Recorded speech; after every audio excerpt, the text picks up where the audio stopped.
आज हम सॉल्व करेंगे यूसीटी यानी कि यूथ कंपटीशन टाइम से यूजीसी ने पेपर 2 हिंदी 2 दिसंबर 2020 का सॉल्व पेपर। इसका अध्ययन हम कई भागों में करेंगे, तो आज ये इसका पहला भाग है। आइए देखते हैं आज के प्रश्नों को।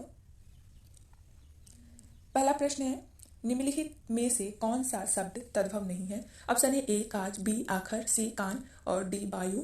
तो इसका सही आंसर जो होगा वो होगा डी कान, सॉरी वायु।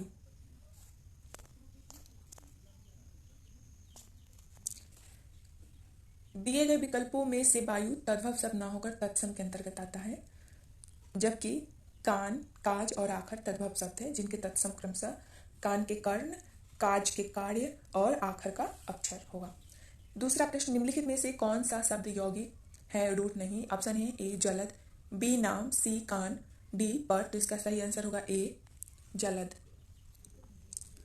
व्याख्या दिया है, उपयुक्त प्रश्न का सही विकल्प जलद होगा। जलद जल यानी पानी और द यानी देने वाला शब्दों से मिलकर बना है, अतः यह यौगिक है, जबकि नाक, कान और पर रूढ़ शब्द के अंतर्गत आते हैं।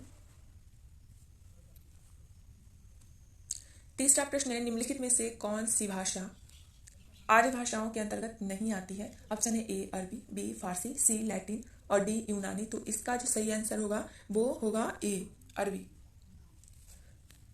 अरबी जो है वो आर्य भाषा के अंतर्गत नहीं आता है, ये सामी भाषा के अंतर्गत आती है, जबकि लैटिन, यूनानी एवं फारसी आर्य भाषा के अंतर्गत आने वाली भाषाएं हैं। अगला प्रश्न है 4 नंबर, तारीख निम्नलिखित में से किस भाषा का मूल शब्द है? ऑप्शन है ए पोर्चुगीज, बी अरबी, सी तुर्की और डी हिंदी। तो इसका सही आंसर होगा बी अरबी। तारीख शब्द अरबी भाषा का है। आदमी, औरत, कमर, चश्मा आदि अरबी भाषा के अन्य शब्द हैं, जबकि पेरू और पादरी आदि पुर्तगाली भाषा के हैं। उर्दू, तोप, तमगा जैसे शब्द तुर्की भाषा के हैं। अगला प्रश्न है 5 नंबर, रामचंद्र शुक्ल के अनुसार नाथों की संख्या है? तो रामचंद्र शुक्ल के अनुसार नाथों की संख्या 9 है, बी होगा। देखिए व्याख्या क्या दिया है, प्रसिद्ध हिंदी आलोचक रामचंद्र शुक्ल के अनुसार नाथों की संख्या 9 है। 9 नाथों के नाम क्रमशः इस प्रकार हैं: नागार्जुन, जयभरत, हरिश्चंद्र, सत्यनाथ, भीमनाथ, गोरक्षनाथ यानी कि गोरखनाथ ये सबसे प्रसिद्ध नाथ है, चरपटनाथ, जलंधर और मल्लार्जुन। अगला प्रश्न है 6 नंबर, नगर बाहिरे डोंबी तोहिरे कुड़िया छाई जोई जाई सो ब्राह्म नारिया। उपयुक्त काव्य पंक्तियां किसकी है? ऑप्शन है ए सरप्पा, बी कडप्पा, सी लुइपा और डी डोंबिप्पा। तो इसका सही आंसर जो होगा वो होगा बी कडप्पा, ये कडप्पा का है।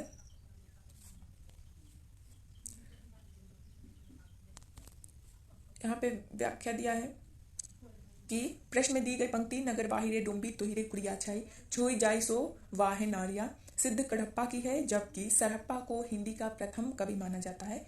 लुइपा और डोंबिप्पा प्रसिद्ध कवि है। अगला प्रश्न है 7 नंबर, रामचंद्र शुक्ल के अनुसार निम्नलिखित में से द्वाश्रय काव्य के रचयिता हैं? ऑप्शन है ए पुष्यदंत, बी हेमचंद्र, सी जैनाचार्य मेरुतुंग और डी विद्याधर। तो इसका सही आंसर होगा बी हेमचंद्र। व्याख्या दिए, प्रसिद्ध आलोचक रामचंद्र शुक्ल के अनुसार द्वाश्रय काव्य की रचयिता हेमचंद्र है। इस काव्य की रचना हेमचंद्र ने अपने व्याकरण के उदाहरण के लिए की थी, जिसमें कुमारपाल चरित नामक एक प्राकृत काव्य भी है, जबकि पुष्यदंत अपभ्रंश के कवि हैं। इनका प्रमुख ग्रंथ 63 महापुराण है। इन्हें अपभ्रंश का भवभूति भी कहा जाता है, याद रखिएगा। मेरुतुंग ने प्रबंध चिंतामणि नामक काव्य लिखा। आदिकालीन कवि विद्याधर के पद प्राकृत पिंगलम सूत्र में मिलते हैं। अगला प्रश्न है 8 नंबर, मलिक मोहम्मद जायसी की प्रेम कविता हिंदी साहित्य के इतिहास का काल विभाजन और नामकरण करते हुए उपयुक्त नामकरण किस साहित्य इतिहासकार ने सुझाया है? तो Abraham George Grierson, Ramchandra Shukla, Hazari Prasad Dwivedi, Ganpati चंद्र गुप्त। तो इसका सही आंसर होगा ए जॉर्ज ग्रियर्सन। इनका पूरा नाम है अब्राहम जॉर्ज ग्रियर्सन। हिंदी साहित्य के इतिहास का काल विभाजन और नामकरण करते हुए मलिक मोहम्मद जायसी की प्रेम कविता नामकरण जॉर्ज अब्राहम ग्रियर्सन ने अपने साहित्य इतिहास ग्रंथ the modern vernacular literature of Hindustan में सुझाया। अगला प्रश्न देखते हैं, निम्नलिखित में से कौन सी निबंध की तात्विक विशेषता नहीं है?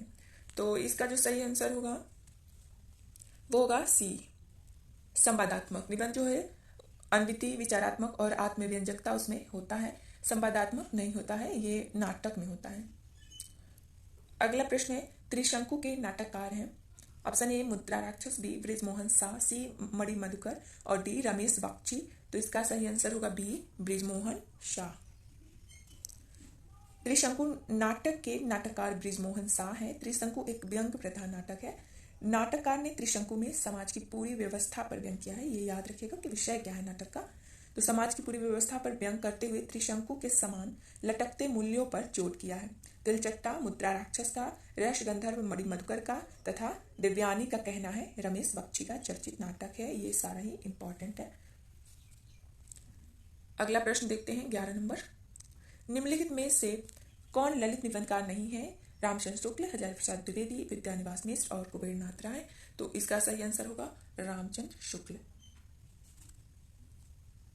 देखते हैं व्याख्या क्या दिया है। आचार्य रामचंद्र शुक्ल ललित निबंधकार नहीं है, जबकि हजारी प्रसाद द्विवेदी, विद्यानिवास मिश्र एवं कुबेरनाथ राय ललित निबंधकार है। हजारी प्रसाद द्विवेदी के ललित निबंधों में अशोक के फूल, कूटज, आलोक पर्व आदि प्रमुख है। विद्यानिवास मिश्र के ललित निबंधों में चितवन की छां, हल्दी दूब, तुम चंदन हम पानी, आंगन का पक्षी और बंजारा मन आदि तथा कुबेरनाथ का प्रिया नीलकंठी, रस आखेटक, गंधमादन, विषाद योग, निषाद बांसुरी आदि प्रमुख ललित निबंध है। चिंतामणि आचार्य रामचंद्र शुक्ल के निबंधों का संग्रह है, जिसमें मनोविकार संबंधी एवं सैद्धांतिक निबंध शामिल है।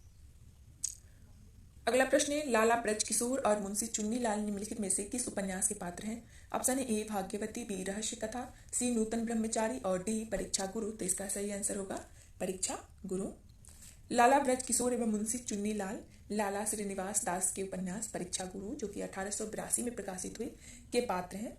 भाग्यवती, जो 1877 में, और श्रद्धाराम फुल्लौरी का एवं नूतन ब्रह्मचारी, जो कि 1886 में, तथा रहस्य कथा 1879 में उपन्यास बालकृष्ण भट्ट का है। अगला प्रश्न है, आधुनिक ईरान की पृष्ठभूमि पर रक्त रंजित क्रांति का चित्रण निम्नलिखित में से किस उपन्यास में किया गया? ऑप्शन है ए दूसरी तरफ, बी लाल पसीना, सी सात नदियां एक समुंदर और डी वे दिन। तो इसका सही आंसर होगा सी सात नदियां एक समुंदर। आधुनिक ईरान की पृष्ठभूमि पर रक्त रंजित क्रांति का चित्रण नासिरा शर्मा के उपन्यास सात नदियां एक समुंदर में किया गया है। वे दिन उपन्यास के लेखक निर्मल वर्मा है, जबकि लाल पसीना अभिमन्यु आनंद का एवं दूसरी तरफ महेंद्र भल्ला का उपन्यास है। अगला प्रश्न है 14 नंबर। सीता हरण तात जनी कहेउ पिता जन सन जाई, जौ में राम तो कुल सहित कहीं ही दशानन जाई। उक्त उदाहरण में कौन सी ध्वनि है? ऑप्शन है ए अर्थांतर संक्रमित वाच्य ध्वनि, बी अत्यंत तिरस्कृत वाच्य ध्वनि, सी वस्तु ध्वनि और डी अलंकार ध्वनि। तो इसका सही आंसर होगा ए अर्थांतर संक्रमित वाच्य ध्वनि। व्याख्या देख लेते हैं। सीता हरण तात जनी कहेउ पिता संजाई, जो मैं राम तो कुल सहित कहीं दशानन जाई। पंक्तियों में अर्थांतर संक्रमित वाच्य ध्वनि है। ध्वनि मुख्यतः दो प्रकार की होती है, लक्षणामूलक ध्वनि और अभिधामूलक ध्वनि। फिर लक्षणामूलक ध्वनि के दो भेद होते हैं, अर्थांतर संक्रमित वाच्य ध्वनि एवं अत्यंत तिरस्कृत वाच्य ध्वनि। जहां वाच्यार्थ का सीधा अन्वय नहीं हो पाता है, वहां शब्द अपने सामान्य अर्थ को छोड़कर अपने से संबंधित किसी विशिष्ट अर्थ का बोध कराता है। अर्थात जब वाच्यार्थ अर्थांतर में संक्रमित हो जाए तो उसे अर्थांतर संक्रमित वाच्य ध्वनि कहते हैं। अगला प्रश्न है, देश प्रेम है क्या? प्रेम ही तो है। इस प्रेम का आलंबन क्या है? सारा देश अर्थात मनुष्य, पशु, पक्षी, नदी, नाले, वन सहित सारी भूमि। उक्त कथन किसका है? ऑप्शन है ए महावीर प्रसाद द्विवेदी, बी रामचंद्र शुक्ल, सी हजारी प्रसाद द्विवेदी और डी श्याम सुंदर दास। तो इसका सही आंसर होगा बी रामचंद्र शुक्ल।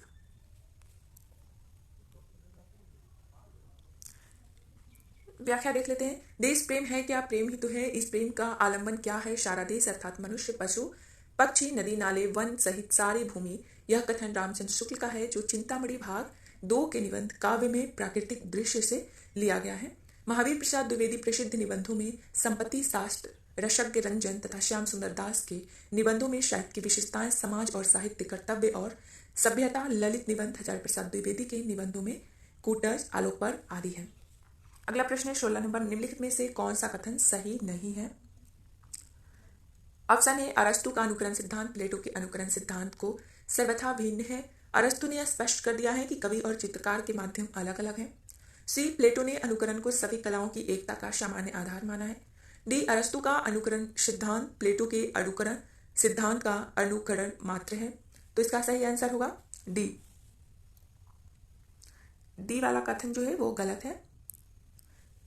अरस्तु का अनुकरण सिद्धांत प्लेटो के अनुकरण सिद्धांत मात्र है, कथन गलत है, जबकि अरस्तु का अनुकरण सिद्धांत प्लेटो के अनुकरण सिद्धांत से सर्वथा भिन्न है। अरस्तु ने स्पष्ट कर दिया है कि कवि और चित्रकार के माध्यम अलग अलग है तथा प्लेटो ने अनुकरण को सभी कलाओं की एकता का सामान्य आधार माना है। ये कथन तीनों सत्य हैं। अगला प्रश्न है 17 नंबर, निम्नलिखित में से कौन सा कथन सही नहीं है? ऑप्शन ए, वर्ड्सवर्थ की प्रसिद्ध कृति बायोग्राफिया लिटरेरिया में कल्पना के सिद्धांत का विस्तृत विश्लेषण है। बी, सैमुअल टेलर कॉलरिज और विलियम वर्ड्सवर्थ में गुरु शिष्य का संबंध था और कल्पना के संबंध में दोनों के मैतक्य का एक महत्वपूर्ण कारण था। कॉलरिज के अनुसार किसी कलाकृति का मूल्य उसकी कलात्मकता में ही है, उसे बाहर नहीं। डी, कल्पना को कॉलरिज केवल काव्य सर्जन के लिए अनिवार्य मानते हैं, आलोचना में उसकी भूमिका नहीं होती। तो इसका जो सही आंसर है वो सी है। कॉलरिज के अनुसार किसी कलाकृति का मूल्य उसकी कलात्मकता में ही है, उसके बाहर नहीं। जबकि अन्य विकल्प जो है वो साहित्य एवं कला संबंधी मान्यताओं से मेल नहीं हो रहा। ध्यातव्य है कि बायोग्राफिया लिटरेरिया कॉलरिज की प्रसिद्ध कृति है जिसमें उसकी कई मान्यताएं हैं। अगला प्रश्न देखते हैं, निम्नलिखित में से किस बिंदु पर महात्मा गांधी और डॉक्टर भीमराव अंबेडकर के बीच मतभेद था? ऑप्शन है ए, अहिंसा, बी, अलग मतदाता सूची, सी, कड़ूरा और डी, लोकतंत्र। तो इसका सही आंसर जो होगा वो होगा बी, अलग मतदाता सूची। इस पर महात्मा गांधी और भीमराव अंबेडकर के बीच मतभेद था। गोलमेज सम्मेलन के दौरान महात्मा गांधी ने दलित वर्गों के लिए पृथक निर्वाचिका प्रस्ताव के विरुद्ध दलील पेश की थी। अस्पृश्यों के लिए पृथक निर्वाचन का प्रावधान उनके लिए अस्थायी दास्ता का रूप ले लेगा, जबकि अंबेडकर ने कहा कि हमारे सामने एक ऐसा वर्ग है जो निश्चय ही अस्तित्व के संघर्ष में खुद को कायम नहीं रख सकता। इन परिस्थितियों में सभी निष्पक्ष सोच वाले व्यक्ति इस बात पर सहमत होंगे कि आज सबसे बड़ी आवश्यकता यही है कि ऐसे अपंग समुदाय के पास संगठित निरंकुशता के विरुद्ध जीवन के संघर्ष का एकमात्र रास्ता यही है कि उसे राजनीतिक सत्ता में हिस्सा मिले जिसमें वह अपनी रक्षा कर सके। अगला प्रश्न है 19 नंबर, निम्नलिखित में से कौन सा उत्तर आधुनिकता का तत्व है? उत्तर आधुनिकता का तत्व नहीं है। ऑप्शन है ए, विकेंद्रीयता, बी, केंद्रवाद, सी, विखंडन और डी, अस्थानीयता।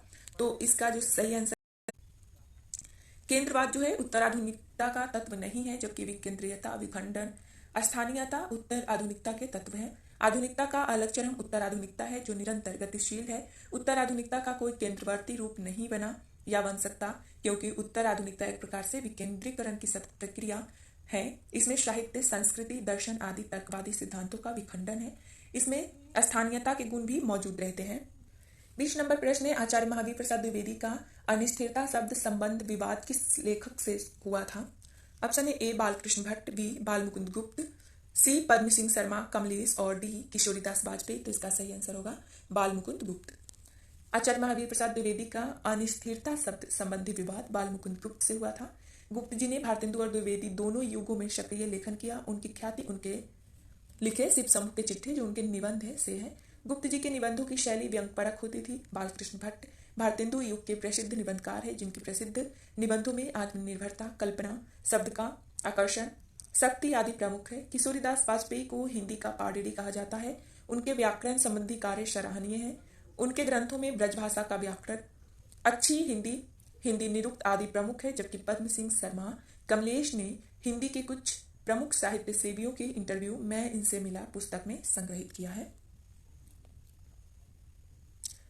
अगला प्रश्न है 21 नंबर, निम्नलिखित में से कौन सी अवधारणा मार्क्सवादी विचारधारा के प्रतिकूल है? ऑप्शन है ए, सर्वहारा का अधिनायक, बी, इतिहास चक्र, सी, वर्गहीन समाज और डी, परिवर्तन की अनिवार्यता। तो इसका सही आंसर होगा बी, इतिहास चक्र।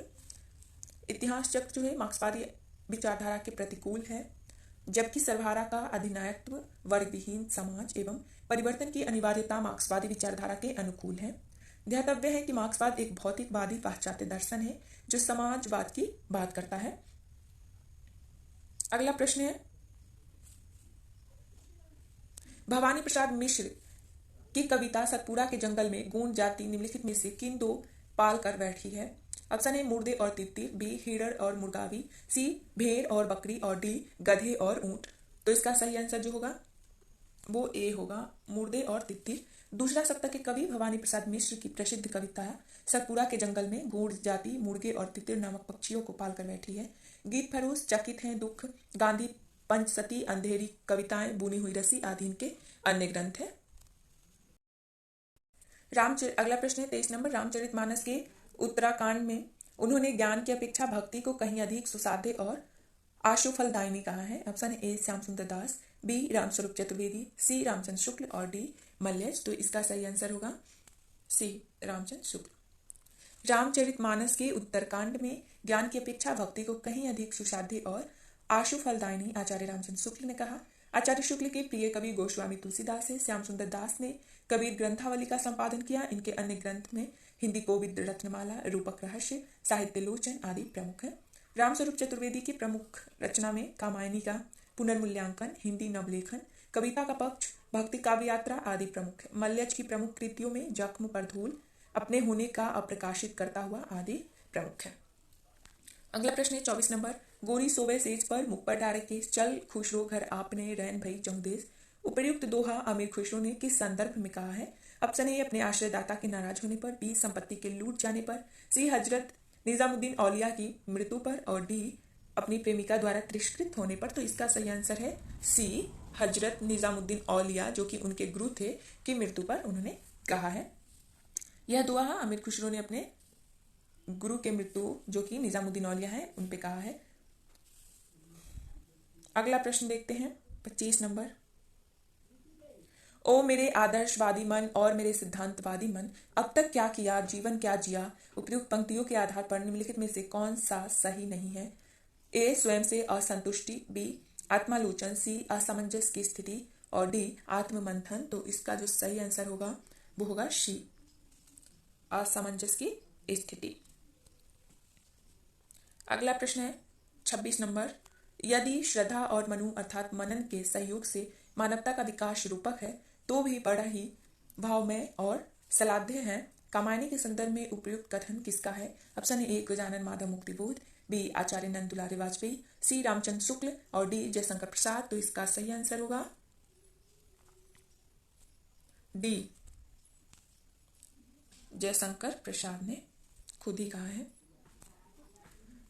इसका देख लेते व्याख्या। कामायनी के संदर्भ में उपयुक्त कथन, यदि श्रद्धा और मनु अर्थात मनन के सहयोग से मानवता का विकास रूपक है तो भी बड़ा ही भावमय और श्लाघ्य है, जयशंकर प्रसाद का है, जिसे उन्होंने कामायनी की भूमिका में लिखा है। कामायनी एक पुनर्विचार पुस्तक गजानन माधव मुक्तिबोध की है, कवि सुमित्रा नंदन पंत नंद दुलारे वाजपेयी की रचना है। आज हमने 26 प्रश्न किए हैं, टोटल 100 प्रश्न है। तो आगे के प्रश्नों को हम अगले भाग में करेंगे। आशा है कि वीडियो आपको अच्छी लगी हो तो लाइक जरूर करें, और चैनल पे नए हैं तो सभी प्रीवियस पेपर, सिलेबस आदि को देखने के लिए चैनल को सब्सक्राइब कर दें, और यदि कोई सुझाव हो या कोई डाउट्स हो तो जरूर बताएं।